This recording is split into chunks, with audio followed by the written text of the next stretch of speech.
when you decide something to achieve a dream, a goal, become a better future version of yourself, or embody that version of you that's in the future, living his best life or her best life. You won't have to wait for long to experience first encounters with obstacles. They might be smaller or bigger obstacles, but they're coming. It's almost as if universe wants to test you, or universe wants to make sure. Are you serious about this? How much do you want this?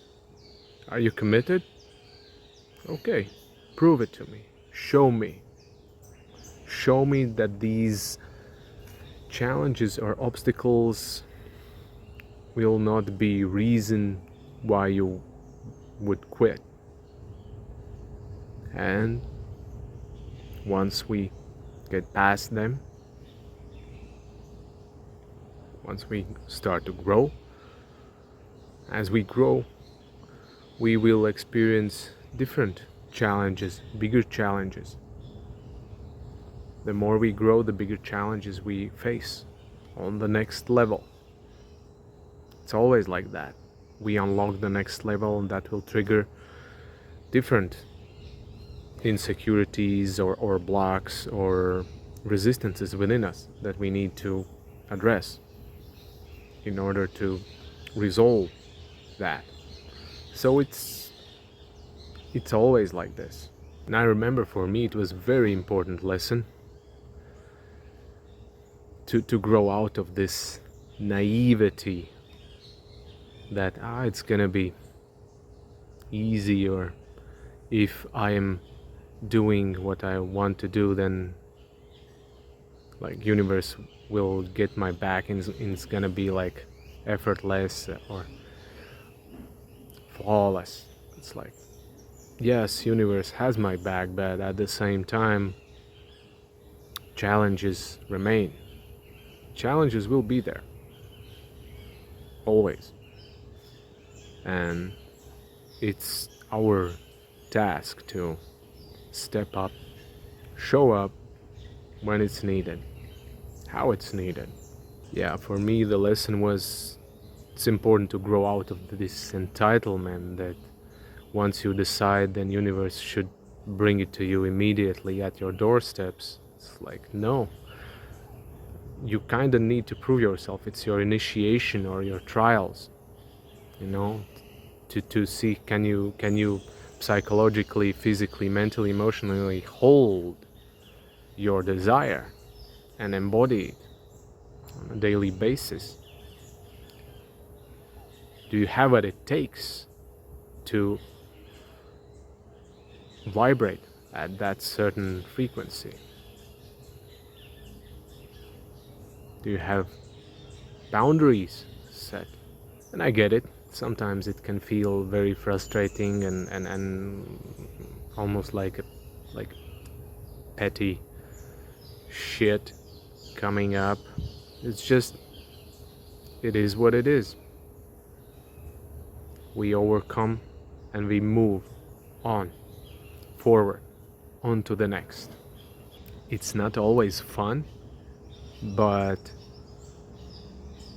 when you have discovered truly your life's calling, your mission, your purpose, you realize that it's not supposed to be always like 24/7 fun. You know, it's like it's unrealistic expectations. Like then we kinda would want to eliminate one of the laws of this universe, which is contrast. We experience contrast every day, every freaking day, which helps us to define what we want, what we don't want, and get more clear. So As long as contrast remains, we'll keep experiencing it. And it also gives us opportunities for growth, for self-reflection, testing ourselves, serving as a valuable mirror, as a feedback. So instead of complaining how uncomfortable or inconvenient the process may be, from time to time, it's nice to invest into the why. Why am I doing this? Why is it important to me? Why it drives me? If it does at all.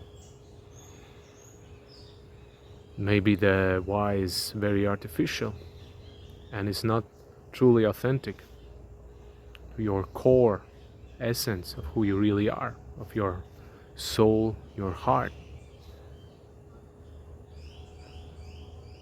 In that case, it's also cool because then you have discovered that that's not it, and then you don't have to waste your time anymore. Yeah, remembering your why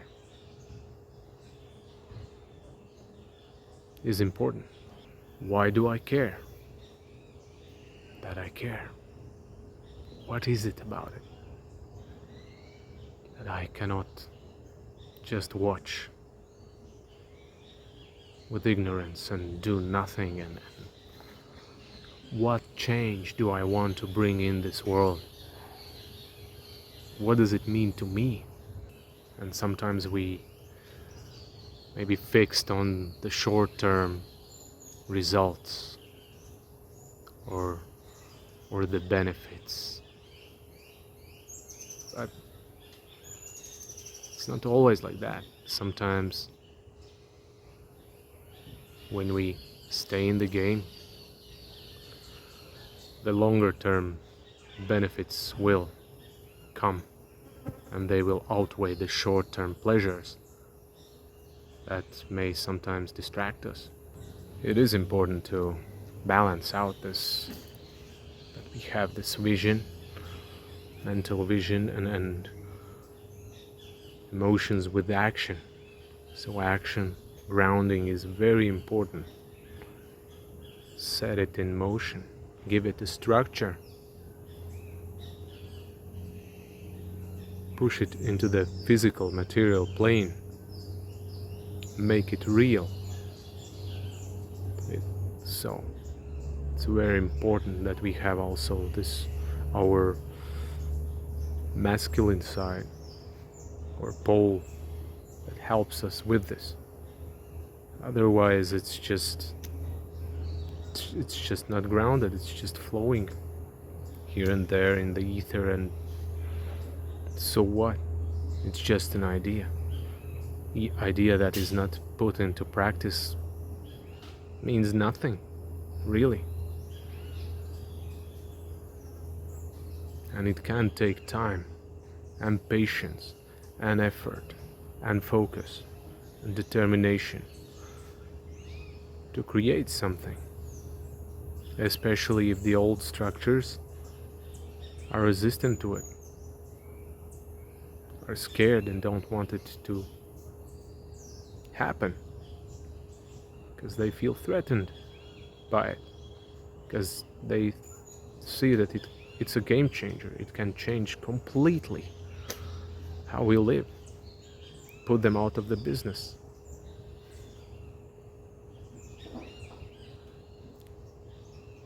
And they fear irrelevance. Life humbles us pretty quickly.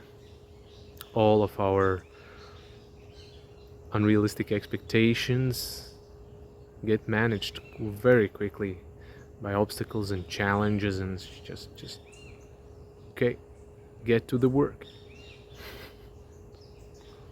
That's how it is.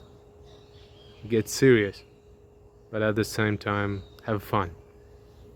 This message is for those who needs to be shaken out of their naivety and entitlement and just lack of responsibility, really.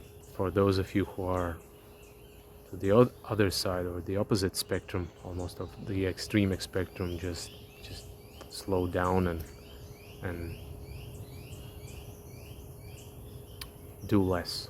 Less is more, because you have mastered the art of taking action, and now you have that as basis, and you can just do less and you'll still be able to achieve great success. Now the next level for you, action taker or hustler, is to learn to do less, surrender, and let the flow more into your life, into your creation, and just it will bring you results like never before. It's always like that. What got you here, the success will prevent you from getting success at the next level. So at the next level you have to play differently. That's how it is. It's meant to get ugly, be ugly, so that we can learn our early lessons in the beginning, so we don't have to come back to them. We have mastered them and we can move on to the next level. And truth to be told, we live in a messy reality, messy world affairs. So it might take some encouragement and time and effort to get things done. I remember the younger, immature me, whenever I would have a serious setback or some challenges or some inconveniences coming up for my so-called passion, I thought, well, that must mean that universe is giving me signal that this is not for me. It's not for me to do this. And it's like, now I can of course look back at it and ask, like, where is this like self-defeating attitude coming from? Like, why quit or give up so easily? But back then it's like, oh well, if it's not easy and these resistances, then it means then it's not meant for me, or universe doesn't want me to have this. It's like, come on now, mature up. All successful people have one thing in common: they stick to their long-term vision. They were committed to it through the bad times, good times, not so good times. They kept going because they believed in it, and they eventually achieved also great success. And for many of them it took years to arrive at their peak performance or results, because they put in the work, they stayed committed. Not because it's not when they tried the thing for the first time and came to conclusion, oh well, I guess I'm not that talented, it's not for me, so I should quit. And why so early? What if instead of giving up you are being asked, invited, initiated to toughen up, to strengthen up, mature? Ask yourself, have you ever in your life given up early certain things? Why? When was it? What happened? Have you been giving up recently something way too early? What are you giving up in your life way too quickly right now?